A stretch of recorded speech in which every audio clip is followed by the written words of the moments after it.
Folks, Missouri Democratic Congressman Lacy Clay is filing a federal lawsuit against the architect of the U.S. Capitol building. The reason is the removal of this painting from the Capitol complex. The artwork was done by one of Congressman Clay's constituents and depicts police officers as animals. Clay's congressional district includes Ferguson, where a white police officer shot unarmed 18-year-old Michael Brown, an African-American, in August of 2014. The shooting sparked days of protest, and the officer was not indicted in Brown's killing. The removal last month took place by several House Republicans, and of course, they removed it from the walls. Then Congressman Clay and members of the Congressional Black Caucus put it back up. Then it was taken down again. It was put back up. The U.S. Capitol architect eventually determined that the painting violated House Office Building Commission rules that bar artwork featuring contemporary political topics. Joining us now on the phone from Washington, D.C. is Congressman Lacy Clay. So, Congressman, what about that? All of a sudden, he's saying that no political contemporary politics? Really? Hey, look, this is what the ruling finally was, and thanks for having me on this morning. You know, I think the architect of the Capitol arbitrarily and unconstitutionally suppressed and retroactively censored this award-winning painting. And so today's lawsuit is about just two things: defending the First Amendment rights of my talented young constituent, David Polfus, who created this remarkable piece, and standing up for the Constitution.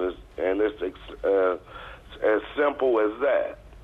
You know, the First Amendment is under assault across this country, especially in Washington, D.C., and I intend to fight to defend it.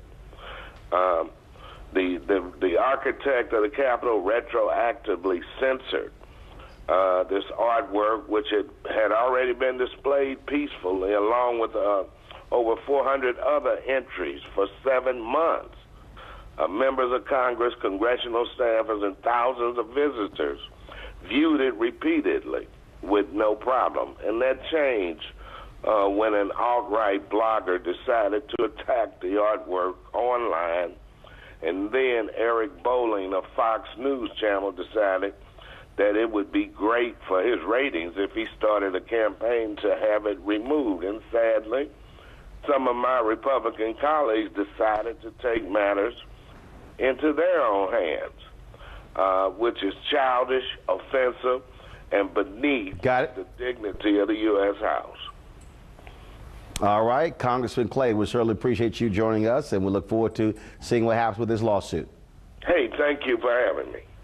Take care. All right, real quick, let's go to our panel there. Woman Leon, your thoughts about Congressman Clay battling the House architect and the House Republicans? It's good to see Congressman Clay take such action, and I wish that these conservatives and Republicans that find this painting to be so reprehensible were as outraged about the action that this painting depicts, as to be more concerned about the action of the officers than the First Amendment rights of the painter who wanted to portray them. And he has a Ernie Barnes feel to his work, and it's a beautiful piece. Right. Eugene? You know, I think the congressman's doing the right thing. He's defending his constituent. You know, this gentleman, this young man has First Amendment rights, and you know, there's no better place to have your First Amendment rights codified than the halls of Congress. So, you know, I'm in full support of the suit. Absolutely. And of course, Avis, is amazing that they're critical of that, but you still have statues in Statuary Hall of slave-owning Confederates, domestic terrorists in the U.S. Capitol. Actually, it's stunningly consistent. This is really white privilege in action. When have we ever had a point in our history where white people weren't empowered to put their hands on black people or anything related to black people and do with it what they will without any sort of repercussions behind it?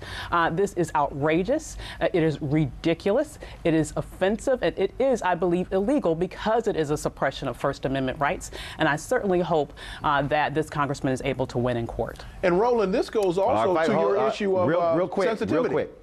Yeah, this goes to your issue of staffers, because if there are more staffers in these offices, the sensitivity of those staffers will be conveyed to the people that they work for. A peaceful protest turned deadly. 37-year-old black man was shot and killed by Baton Rouge police. Your hands are in the air, and you still get shot by the cops. Oh my God, please don't tell me he's dead. We're not going to let hate define us. Race is a big part of this. If truly all lives matter, then all lives need to matter equally. What we require is action. What we require is accountability. We understand that black lives do matter, and we will keep focused on this issue. NewsOne Now, every weekday morning at 7 on TV1.